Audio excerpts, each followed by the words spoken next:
This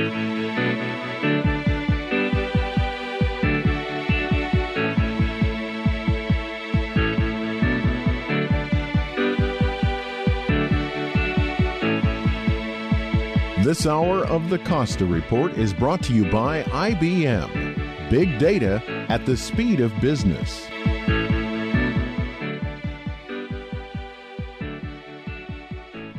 Welcome to the Costa Report. I'm Rebecca Costa, and thank you for joining me for another 2 hours of Straight Talk Radio. Before we get the program started today, let me take a moment to welcome members of our military who are joining us from remote outposts over the internet, and also our nation's veterans. Thank you for being with us again. In just a moment, American business icon Boone Pickens will be here to help us get to the bottom of America's quest for energy independence. Where do we stand? Just how close are we? And more importantly, what's stopping us? But before Mr. Pickens joins us, as is my custom each week, I'd like to tell you a little about his admirable rise to the highest echelons of business and humanitarian giving. Thomas Boone Pickens was born in Holdenville, Oklahoma. His father worked in the oil and mineral land leasing business, and his mother ran the area's Office of Price Administration during World War II. By age 12, the young Pickens began delivering newspapers.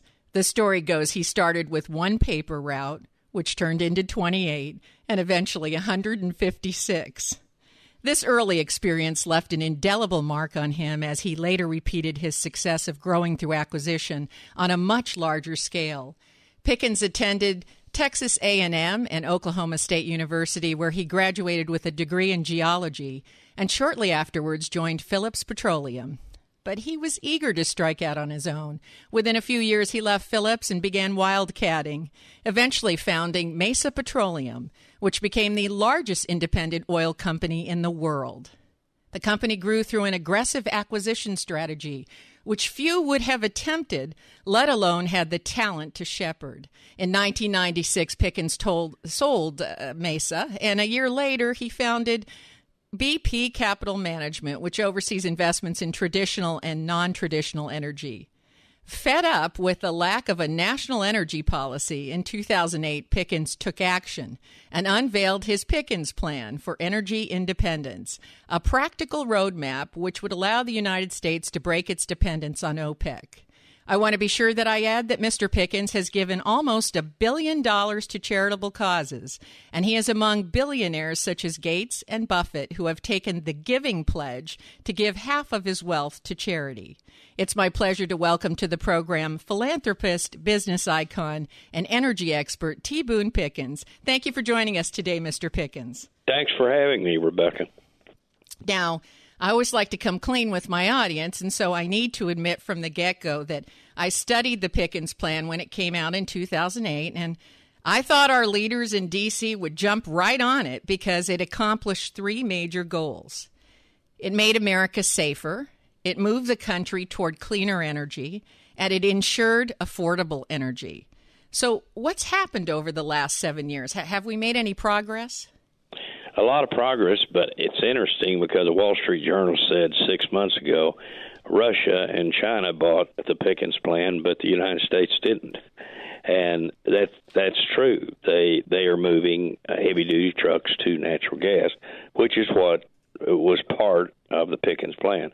I had a renewable component in it for wind and solar, and natural gas, which we're overwhelmed with in the United States. We're the largest producer of natural gas in the world, and we have about 8 million heavy-duty trucks that if you move those over to natural gas off of diesel, and it could be accomplished in 3 or 4 years, if you had the leadership in Washington that understood and to, move in that direction. But it's happening anyway. Have we done any good with the Pickens Plan? A lot of good. I think we spent a lot of time, a lot of money to educate America that we have such an abundance of resources in this country that we could be energy independent in America. Well, now you say that Russia and China have adopted the Pickens Plan. So have we set ourselves up for a situation where we'll be selling them our natural gas resources rather than using them? Well, good question, because at that I have said that the producers have spent their money and should be allowed to get into any market they want to get into.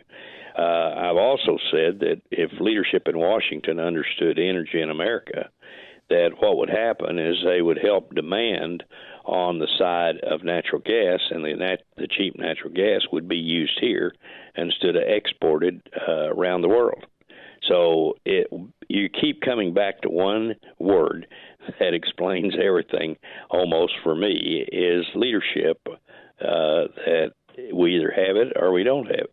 Well, now, recently you made the comment that and I love this quote, by the way, a plan without action is just a speech. And I believe you were not only referring to the present administration, but every administration since Nixon. Is that right? Well, if you go back to Nixon, he said that when if he was elected president, we would become energy independent, and we would not import any oil. When he came in, we were importing 24% of our oil. At the end of his administration, we were importing 28%. So he did nothing. He had no plan. But if you go through Nixon, Kennedy, down the line, none of them, all of them used the same pitch on energy. Elect me and we'll be energy independent, as if it would just be like magic when I'm elected, that we'll be independent, no longer importing oil. But none of them, not one president had a plan other than Jimmy Carter. Jimmy Carter did show up with a plan in the 70s. He got the Department of Energy, and if you look at the charge for the Department of Energy, it is to reduce imports of oil, and nothing was ever done. The Department of Energy has never addressed that problem that I know of, and even though Carter was trying to come up with something, what he came up with was a Fuel Use Act that was actually repealed 20 years later. So none of the people that were presidents from Nixon forward have done one thing or accomplished anything as far as energy concerned. Other than give speeches, as you point out. Now, you and other experts have made the point that one of the biggest threats to homeland security is our continued dependence on OPEC. Can you speak on that subject for just a moment? That problem is so easy to solve. And today, let's start from the amount of oil that we use in the United States every day is 18 million barrels, and about half of that is imports, and about half of the half is OPEC. The other half comes from Mexico and Canada, friends of ours and good trading partners. But OPEC, to me, is just it's foolish to import oil from OPEC if you don't need to import oil from OPEC, because in the case of Saudi Arabia in particular, that oil purchased from there, I believe, and so does Jim Woolsey, who was former CIA director, that some of the money that comes back to them for the sale of their oil actually gets in the hands of the Taliban. It's not because they're trying to hurt us; it's because they're paying for ransom for themselves, and so it's just totally unnecessary to import OPEC oil. Now, OPEC oil doesn't all come from the Mideast; it comes from Angola, Nigeria, Venezuela, but in the Straits of Hormuz today, our Fifth Fleet shepherds all of the tankers coming. Okay, 17 million barrels comes through there today.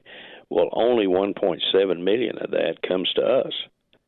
So but we're protecting everybody's ability to get oil from those areas, and that's something that doesn't necessarily show up at our pump prices, and that's part of the issue that I have is if we added in all of the military protection, we'd be paying $100 a gallon. We have to take a short break, but when we come back, we're going to find out why Mr. Pickens is big on natural gas. You're listening to the Costa Report.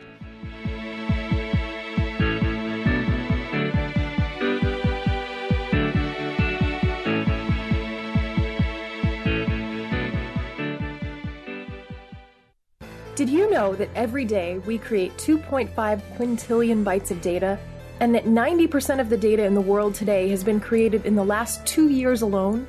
This data comes from everywhere, and it affects everyone.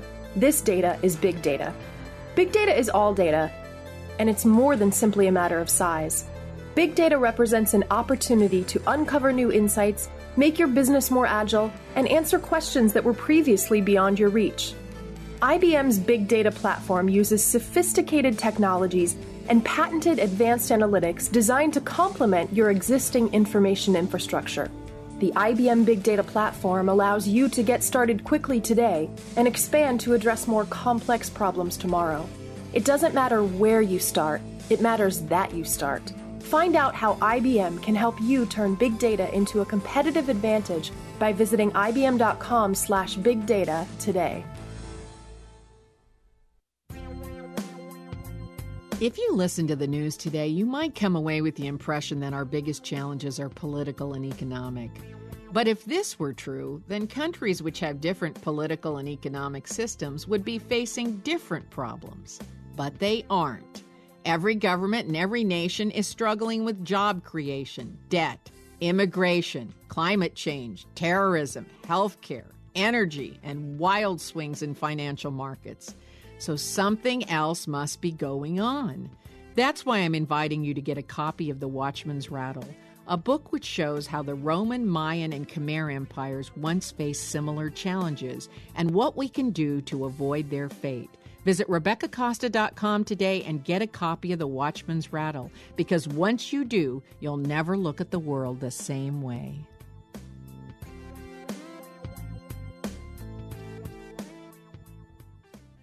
People say puffiness and bags under the eyes are the hardest things to get rid of. Until now, introducing Genucell stem cell therapy from Chamonix, specifically targeting eye puffiness and bags. Due to new technology, Genucell is an incredibly powerful clinical-grade serum, guaranteed to show results in 12 hours or your money back. That's right, users could see Genucell working in only 12 hours with dramatic improvement in as little as 2 weeks. A true Chamonix classic, Genucell contains 8 extra ingredients to reduce the appearance of bags and puffiness in hours. Plus, Genucell uses patented plant stem cell technology to improve longevity and brilliant long-term results. Call now to try Genucell risk-free, 800-901-0636. Say goodbye to puffiness and bags today. Call in the next 20 minutes and get the legendary Esotique face cream absolutely free just for trying Genucell today. Chamonix, the best skincare, best results, or your money back, no questions asked. 800-901-0636. They say we spend $25 billion a year sweating it out at the gym. Sweat contains some of the essential nutrients your body needs to grow strong and stay healthy. If you sweat these nutrients out and fail to replace them, your body will begin breaking down. Some say you can get all 90 of the essential nutrients from the foods you eat. Maybe, but if you eat foods from farmed-out soils or foods that have had the life processed out of them, you will deprive your body of some essential nutrients. You can get all 90 of the essential nutrients your body needs for less than a daily latte with a 90 for Life Healthy Start Pack. It's easy, it's delicious, and they are essential. Ace is the place to pick up Dr. Joel Wallach's 90 for Life Healthy Start Pack. Swing by Ace Hardware in Freedom, Gilroy, Marina, Salinas, and Watsonville and ask for the 90 for Life. You'll get all the nutrients your body needs to grow strong and stay healthy for less than a daily latte. Remember, Ace is your place for the 90 for Life.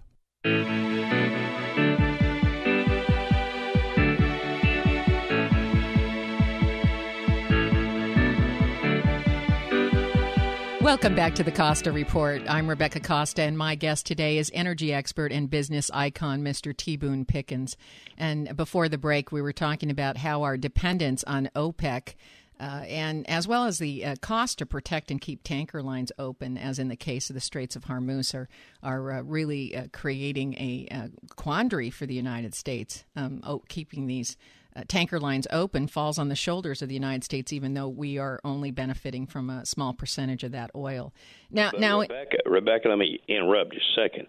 Okay, that's right. Our Fifth Fleet is protecting that oil that comes out of there. Yes. But what I don't understand is you're actually protecting the oil of a cartel. OPEC is a cartel. Yes. And to tie up the Fifth Fleet to protect their oil it'd be a real cost, no cost. I mean, we have that fleet in there to take care of them, and it's just incredible the money we spend in the Mideast, and what do we get it for? Well, I have to tell you, I don't have an answer to it because it doesn't make any sense to me. We have another problem, though. I mean, in addition to these issues, which you point out. We just have one other problem? Well, well, I wish it was just one, Mr. Pickens, but no, I was going to point to something that was very alarming that I just came back from an energy conference myself. And one of the problems that I think is not even on our radar, we don't hear anybody talking about, is that oil consumption in the Middle East is skyrocketing.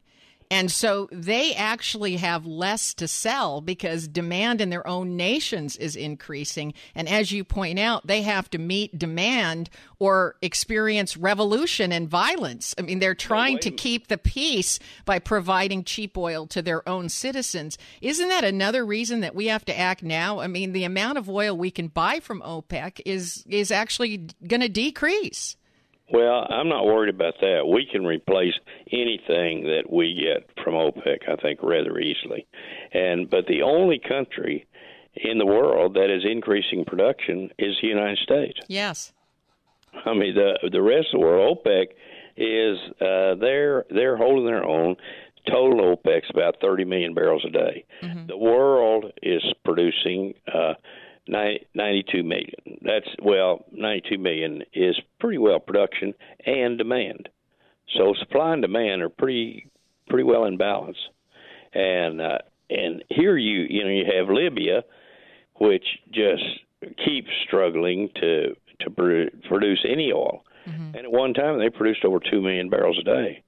And so it's in Egypt they were about a little over 1 million barrels a day. They're less than half that now. Yeah, their production is down. And so if you look around the world, we're doing better than anybody is. Our industry has, as you've got to say, the oil and gas industry in the United States has done better than any industry really in the United States. Maybe stretching, but it's better. It's done better than the oil and gas industry in any other country. Well, we have to be careful about what we say about any other industry because I'm doing this broadcast out of Silicon Valley. They might object a little bit there. Well, it could be. But that would be an interesting. I don't like. We'd have to do a little. We'd have to do a little investigation there. Well, I don't like the word debate. I prefer discussion, but we ought to discuss. What is the. How much is the oil and gas industry doing, and how much is the Silicon Valley crowd doing? We're all Americans, and we're all trying to do the best we can. Of course. And, that's a given. Now, I want to switch gears here for just a moment because you place a heavy emphasis on natural gas, but you're also an advocate of large-scale wind projects, nuclear, solar. But let's start with natural gas. According to you, a good first step is to convert the 8 million heavy trucks we have on the roads now to natural gas. Is that right? That's correct. And if that was accomplished, and it could be, I think, in 4 or 5 years, if you had some mandate from the government that said you replace heavy-duty trucks, and the engine's there. The Cummins 12-liter engine it'll do anything that a diesel engine will do. So it is there, and it could be accomplished. And if you did that, the 8 million trucks would be the equivalent of 3 million barrels of oil a day, and you import 4.5 million barrels of oil from OPEC every day. So you could knock out 70% of the oil produced that you buy from OPEC. Okay, I want to make that point again. We can eliminate 70% of the oil that we're buying from OPEC by simply taking these 18-wheelers that are traveling up and down the interstate highway system and converting them to natural gas. Is that right? That's right. And the fuel is $2 a gallon cheaper, and the fuel is 30% cleaner. Okay, so everyone's going to be emailing me in about 14 picoseconds to say, why aren't we doing it? Well, we're back to the same thing, leadership. You have speeches from the president. He mentions it in his State of the Union address, but never is there a plan for how this is accomplished. Now, I'm going back to Washington next week. I'll be up there for several days, and it'll be on natural gas for transportation fuel, which is heavy-duty trucks. The 8 million, I asked them up there, I said, just let me give you a wonderful experiment that I already know the conclusion to it for 8 million trucks. And I said, out of 250 million vehicles in America, all I want is 8 million. You know, I'm going to say that in addition to Washington, and I commend you for going back there and continuing to push on this agenda, but I also want to say that in addition to that, you are a very smart man, and you are appealing directly to businesses, because I happen to know you've been speaking to supply chain managers of major corporations about why this is a smart economic move, let alone an environmental move. That's true. There's a great amount of interest, but to ask for, just say, hey, there's 250 million vehicles. Let me just have 3% of them. Mm-hmm. 3% of them, and I'll reduce OPEC by 75%. You would think somebody would say, come in here, fella. First, let's be sure that you know what you're talking about. But if you know what you're talking about, we're interested in doing something to accomplish this. Well, for a fellow who had the largest independent oil producing company and on top of that has been in the energy field all of your life, I think we can go with the fact that you know what you're talking about. I'm going to have to take a short break here, but I also want to point out that you are very outspoken about this shale revolution and the fact that the technology improvements, which have brought the cost of extracting natural gas down, have really been shouldered by private industry without any help from government. And I want to make that point, too, and that's what's caused the natural gas to be cheaper than oil and petroleum products. We'll talk about that in just a moment as well. We have to take another break. Stay right where you are. We'll be right back with more from T. Boone Pickens. You're listening to the Costa Report.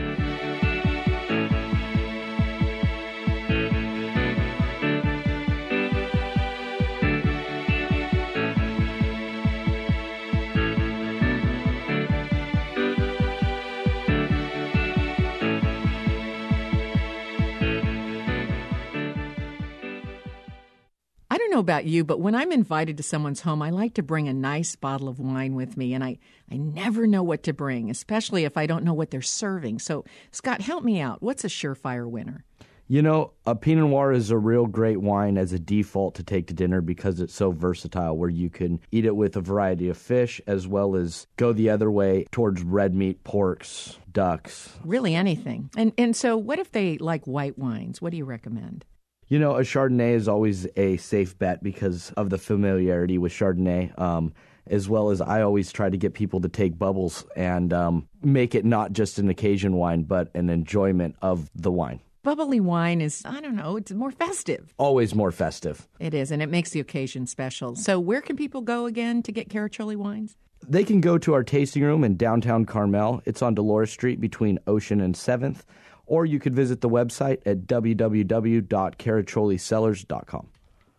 Hey, investors, more breaking news on gold and silver supply. Reports suggest China and India are trying to corner the market on physical gold and silver. Here's Kevin Demerit to report. Larry, in a recent interview, billionaire fund manager Eric Sprott tells us in 1 month, China bought 85% of physical gold produced and India bought 16% of the physical silver. Did he say what that could do to their prices? He said sometime this year, and I quote, the price of gold goes north of $2,000 and silver will quickly go over $50 an ounce. discounts. Can our listeners get this report? We're glad to send the report. Plus, we'll even send listeners a free 1-gram pure silver bar to show how sincere we are about his prediction. Folks, for the free report by Eric Sprott and a free 1-gram bar of pure silver, call Lear Capital today at 1-800-646-3410. This is a very limited offer and only available to the first 50 callers, so call now, 1-800-646-3410. That's 1-800-646-3410, 800-646-3410.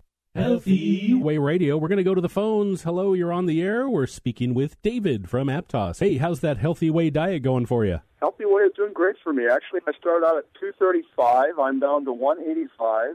I'm off all my medications. I was taking blood pressure, cholesterol, and reflux medication. Those are gone. Awesome. I'm 63. I've lost 50 pounds, and I feel like I'm 23. I'm loving life. It's great. Yeah, and it's hard to teach an old dog new tricks. I know. I lost over 100 pounds myself on the Healthy Way. All right, thanks, Dave. Keep it up, or should I say keep it down? All right, our next caller is Susan from Santa Cruz. Hey, Sue, you got some things to tell us about the Healthy Way? I can't tell you enough about Healthy Way. So far, I've lost about 20 pounds, and I feel better than ever. I wish I hadn't waited so long to go. I've heard that from a lot of people, including myself. All right, thank you, Susan. Hey, folks, I and many others recommend the Healthy Way, 462-5900. And when you go in, don't forget to tell them everyone sent you. Hi, I'm Pamela Fugit-Hetrick, the host of Money Moves. Cash flows and money moves, but do you find money moving out of your wallet faster than it comes in? Do you wish you had a personal money manager? Do your best Dirty Harry imitation. You've got to ask yourself one question. Do I feel lucky? Well, do you, punk? Go ahead. Make my day. Pretend that your finger is your gun. Quick draw, aim, point, and straight ahead. Notice that one finger is pointing out, but you have at least 3 pointing back at you. You're the best person to manage your own money. To get the tools you need for the job, listen to Money Moves Thursday night from 7 to 8 p.m. As your host, I promise that each week, Money Moves will leave you with some tips and tools to help you manage your own money. Thursday nights, 7 p.m. for Money Moves.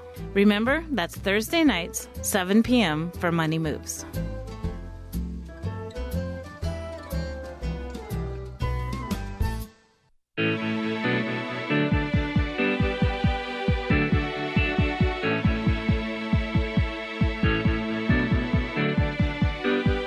Welcome back to the Costa Report. I'm Rebecca Costa, and today we are speaking with Mr. T. Boone Pickens. And in the last segment, we were talking about a plan which would eliminate 70% of the oil we import from OPEC. This simply involves taking 8 million 18-wheelers and converting them to natural gas. And I believe you've gone so far as to say that natural gas will never sell above the price of diesel and gasoline. So it also makes the transportation of goods like food far less expensive. Look at it this way: diesel is $4 plus a gallon, and natural gas is $2. Mm-hmm. Yeah. So, I mean, if you're running an 18-wheeler, 20 to 30,000 gallons a year is about what those over-the-road 18-wheelers do. You're talking about saving $40,000 to $60,000 a year. Yeah. Now, what's the difference in cost? About $30,000. So you're going to pay that out in a year's time. So how difficult is it to convert these 18-wheelers over to natural gas? You don't convert. You go to a new company. You go to completely new trucks. Not new truck. No, it's just the engine. You change out the engine. So in terms of an ROI, how long does it take them to get that money back when they convert that engine? Oh, it'd be less than a year. Less than a year? Yeah. Okay, I keep looking for some logical reason we're not doing this, and there's not going to be one, is there? It's 30% cleaner, and California has been so far ahead of the rest of the country over the years. I mean, they converted their bus fleet in L.A. MTA was converted 20 years ago on natural gas, and they got 2,800 buses. That is the biggest fleet of natural gas buses in the world, other than one other place. Guess where that is? Beijing. Really? They have twice as many buses there. I was there in 2007, They're old buses.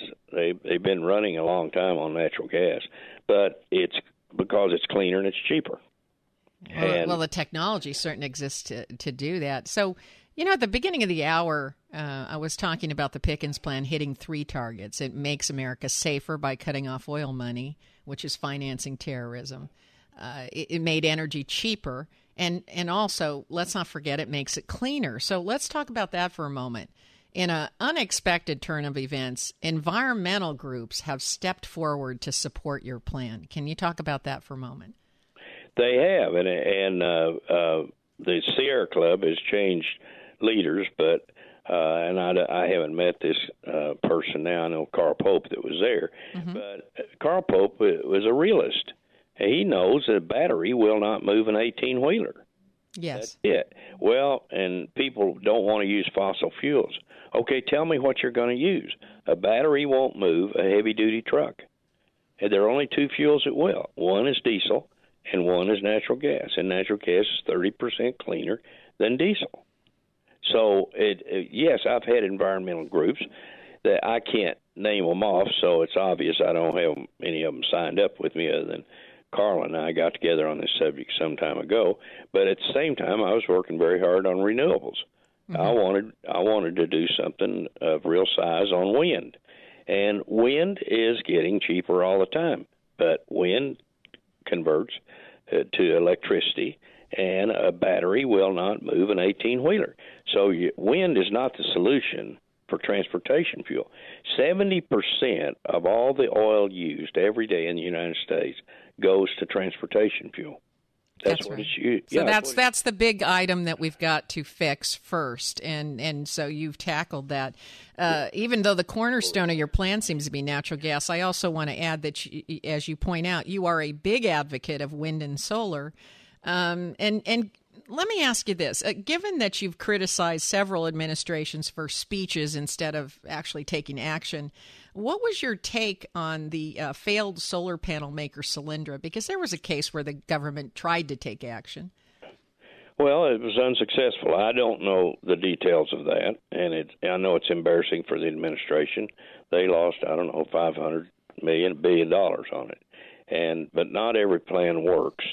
But that one certainly didn't work. Let's go back a minute to that. When you look at our energy non-plan, which we haven't had a plan, and then you look at the fragmented decision-making process, that Keystone Pipeline, for instance, that should be a cinch. That has now been on the table in Washington for 6 years. 6 years, and you cannot make a decision on oil coming to you. No Army, Navy, Marines, nobody has to protect it. No Fifth Fleet protecting it. No, it comes to you. It's like somebody brings a Christmas present to you, knocks on your door and says, "I have a Christmas present." Say, "We'll leave it on the porch," and I don't even say thank you. And now 6 years later, the Christmas present's still sitting there, and you haven't done one damn thing. Okay, Keystone Pipeline, they were hung up for some time because the State Department had to look at it and not make a decision, but give an opinion on it. State Department, okay, it's 2 countries, pipeline crossing from one to another. It's a State Department issue. Now we go over and we're going to talk about exporting oil and gas out of the United States. Well, that's Commerce Department. Mm-hmm. Well, where in the hell is the Energy Department in here? And it's just that we have no process to make these decisions. Another decision that was made in 1973 after the Arab embargo. 73 was embargo. 74, the decision was made to store 750 million barrels of oil in the ground in salt caverns in Mississippi and Louisiana. Yes. Okay, that's been accomplished. That oil is in there.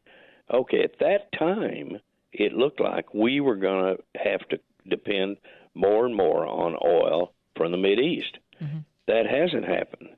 The opposite has happened. But does anybody ever say, hey, we ought to look at this and see whether that 40-year-old plan to store 700 million barrels of oil is still a good idea.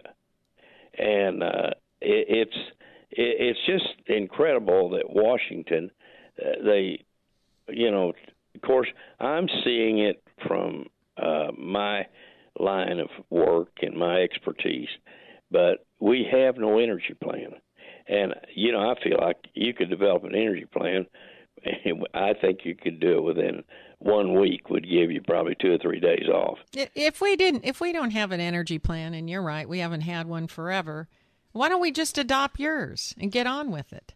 Well, I'd love it. And all, I have 2 million people signed up with me, and it has nothing to do with politics. I mean, this is a issue that is not a political issue. But 2 million people signed up on the PickensPlan.com, and I have people signing up with me all the time because they believe I'm in here working hard. They think I'm a patriotic old man with a good idea, and I'm just liable to get something done at some point. And I believe that to be the case. In the meantime, we're progressing all the time. I mean, well, I will tell you, I come from corporate America, and whenever we got together and we had a problem, we'd all get into the boardroom. And if I didn't have a good idea, I certainly didn't block someone else's good idea. I was quick to adopt it and go on board and say, all right, well, let's take this a little ways down the road and see how it works. Sure. I don't understand why in government you'd rather have no plan than adopt a plan and put some oversight and checkpoints in along the way so that, you can see how it's proving out. Okay, you don't go with no plan. Rebecca, politically, there's always somebody that's opposed. Then it becomes special interest. Then it becomes lobbying and everybody else. But the Koch brothers didn't like my plan. Well, the Koch brothers, we could get into a whole separate show on what they've blocked in this country. Now, I have to take our last break, but we'll be back right after these important messages from our sponsors. You're listening to the Costa Report.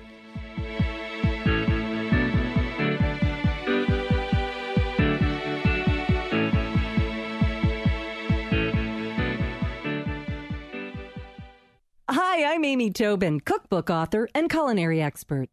Are you looking for ideas to create a more balanced meal plan? As one of the world's largest providers of fresh fruits and vegetables, Dole makes it easy to eat the right foods. From a wide variety of salad blends and all-natural salad kits to fresh-cut vegetables and a rainbow of your favorite fresh fruit, Dole delivers good nutrition naturally. But Dole goes beyond just offering healthy fruits and vegetables. Dole has their own Nutrition Institute that gives you the knowledge and tools you need to make smart choices about your nutrition and health. Visit www.dole.com for more information about the Dole Nutrition Institute. Be sure to sign up for their e-newsletter to receive delicious recipes, tips, and articles to help you make your meals the best they can be. Visit www.dole.com for more. The crisis in the Ukraine is the latest global conflict to pit the United States against Vladimir Putin's Russia. While the Cold War may have ended, U.S.-Russia diplomacy is here to stay. Understanding this volatile new era is not easy. For many years, experts have been trying to explain Russia's new leadership, but cracking the inner circle has remained elusive until now. The American Program Bureau represents some of the most knowledgeable and prominent Russian insiders who are available to speak to your organization. Experts such as Mikhail Gorbachev, former leader of the Soviet Union and master architect of modern-day Russia; Vladimir Posner, the dean of Russian journalism; Andrei Kozyrev, the first foreign minister under Boris Yeltsin; and Pavel Palashchenko, chief advisor for 25 years to Gorbachev, are available to speak at your next event. No Speakers Bureau offers greater insights into how Russia impacts our economy, our world, and our lives. To schedule these esteemed leaders for your next event, contact the American Program Bureau at 800-225-4575 or apbspeakers.com. Hi, registered pharmacist Ben Fuchs here. I've been studying healthy bodies for 35 years, and what I've got to tell you may shock and surprise you, but if you listen up, It may change your life. Everyone knows estrogen is for women, right? Well, not exactly. The so-called female hormone is in reality as much or more of a stress management hormone for both genders than it is a woman's hormone. While it's true that estrogen plays an important role in the development of the female reproductive system, it also plays a significant role in the development of the male reproductive system as well. In fact, contrary to common wisdom, estrogen is a male hormone as much as it is a female hormone. It helps keep a guy's bones healthy and plays a role in the health of his connective tissue too. Inflammation, migraine headaches, immune system activation, hypertension, anxiety, decreased libido are all part of the estrogenic response and can make you miserable whether you're a man or a woman. Because estrogen is processed by bile and in the liver, if you have any liver issues or if you had a gallbladder removed or intestinal problems, your risks for estrogenic health issues go up, whether you're a guy or a girl. And because probiotic bacteria in the gut play an important role in the detoxification of estrogen, if you're dealing with any digestive and especially intestinal problems like celiac disease or small intestinal bacterial overgrowth, really any digestive health issue, your odds for estrogenic disease go up big time. A good strategy for protection from excess production of estrogen is to use digestive enzymes after all your meals. Omega-6 and omega-3 essential fatty acids can help keep estrogen at a healthy level, and considering supplementing with both vitamins E and A, both of which are important for healthy estrogen processing, might be a good idea too. Pharmacist Ben here, urging you to go to kscohealth.com to order Beyond Tangy Tangerine, the Healthy Start Pack, and other nutritional supplements that I personally use and recommend. You can purchase these premium quality products at wholesale prices online at kscohealth.com. That's kscohealth.com. I'm the pharmacist that believes that staying healthy and strong is not only about medicine, it's about giving your body the raw materials it needs to do its work. Go to kscohealth.com. Make sure you check out the cool videos too at kscohealth.com. That's kscohealth.com.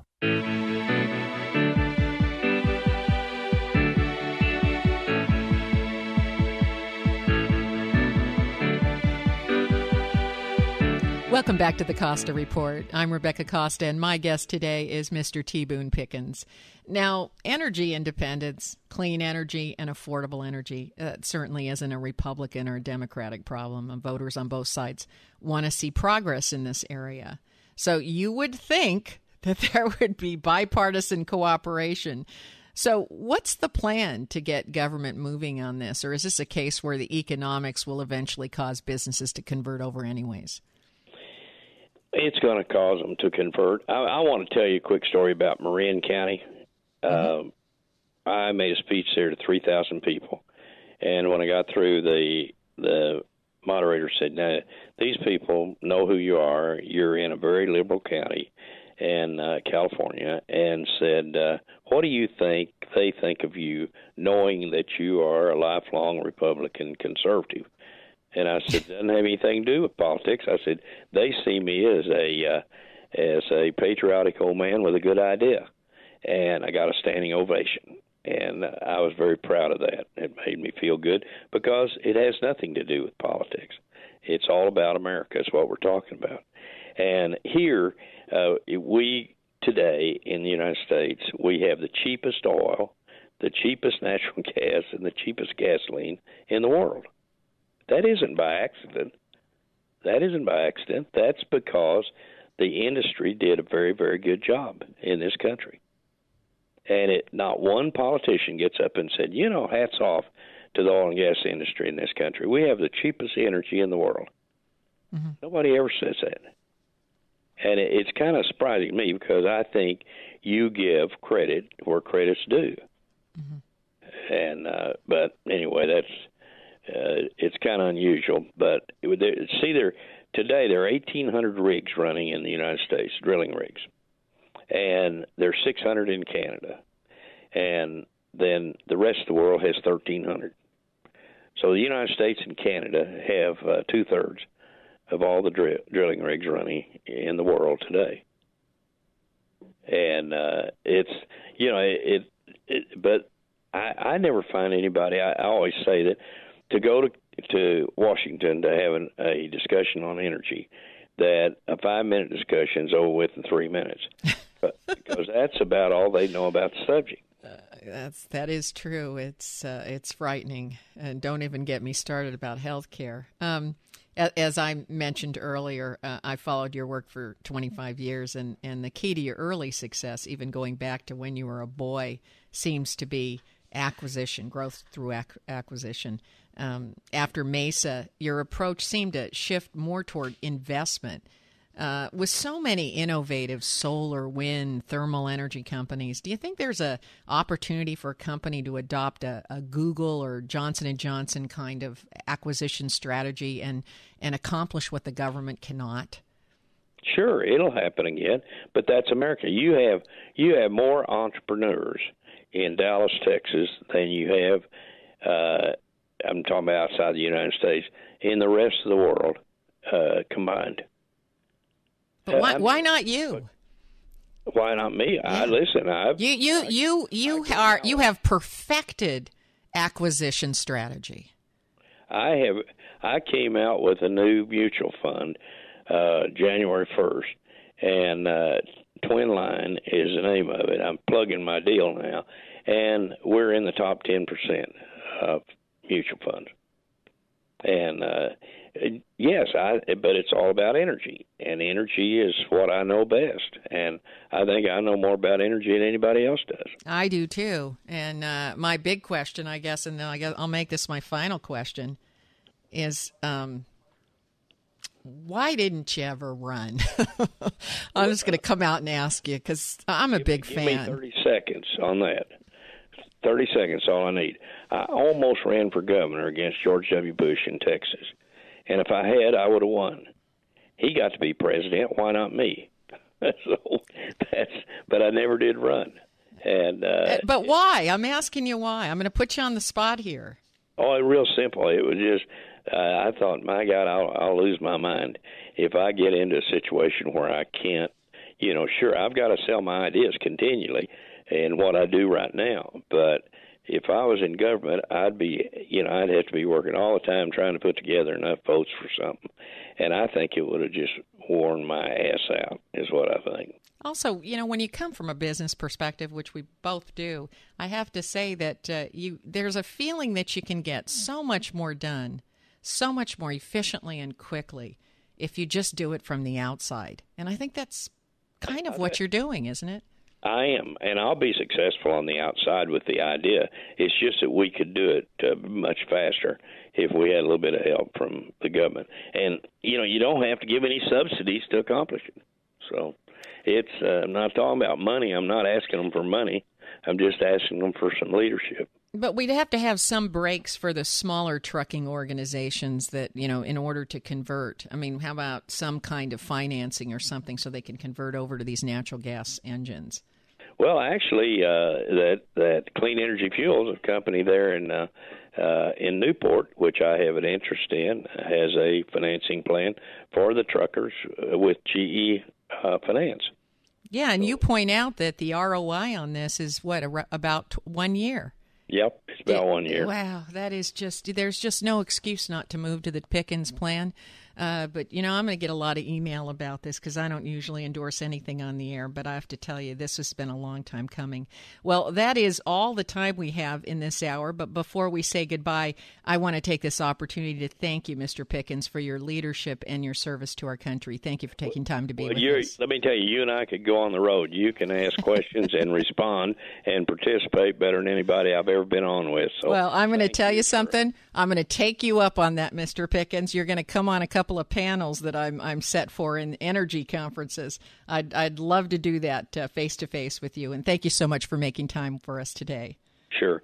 Thank you. Bye. If your station is leaving us after this hour and you have a question or a comment to make about our interview with T. Boone Pickens, you can drop me a note on Facebook, Twitter, LinkedIn, or at our website at RebeccaCosta.com. And while you're at the website, be sure to check out our new bookstore. I receive a lot of emails asking me what I'm reading, mainly from parents and teachers across the country. So we created a bookstore which has the books which have had an impact on me.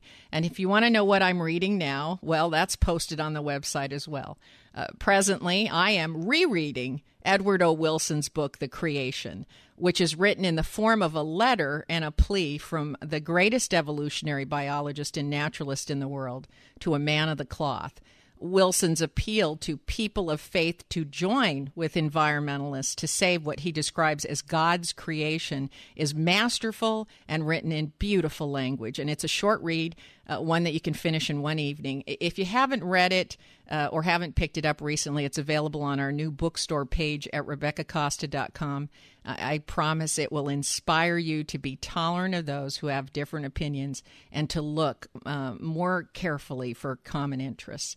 But here's another reason you want to visit the bookstore at RebeccaCosta.com. When you click on any book on our site, it takes you right over to Amazon, and then anything you order when you're on that Amazon site, whether it's another book, a video camera, a printer cartridge, everything and anything you order when you go through our book site to get to Amazon will cause Amazon to make a donation to the Costa Report. That's right. It's going to cost you nothing to support excellent post-partisan broadcasting. Every time you shop at Amazon, you have an opportunity to make a donation to us. So the next time you need to get something on Amazon, don't go directly to Amazon. Go to RebeccaCosta.com first, then click on any book on our bookstore page, and it'll take you right over there. And when you do it that way, you help keep the only nationally syndicated, completely independent news magazine on the air. The Costa Report is one of the last independent news broadcasts left in this country, and we intend to keep it that way. We made it easy and also free for you to give us your support. So we appreciate your support when you shop Amazon. You'll be making a free donation to the Costa Report. My guest next week is Basketball Hall of Famer Kareem Abdul-Jabbar. He's going to be joining us to talk about leadership and success on and off the court. I am looking forward to this, and I have asked my one of our engineers here, who is a walking encyclopedia of sports information, Sam Quentin, to join me during the second hour because he'll give you all the sports stats on Kareem Abdul-Jabbar. But he'll be here to talk mostly about the need for leadership in the United States. Don't miss a heart-to-heart conversation with one of the greatest players to play the game, Kareem Abdul-Jabbar, right here on the only program that puts policy ahead of politics. Now stay tuned for another hour of Straight Talk Radio. You're listening to the Costa Report.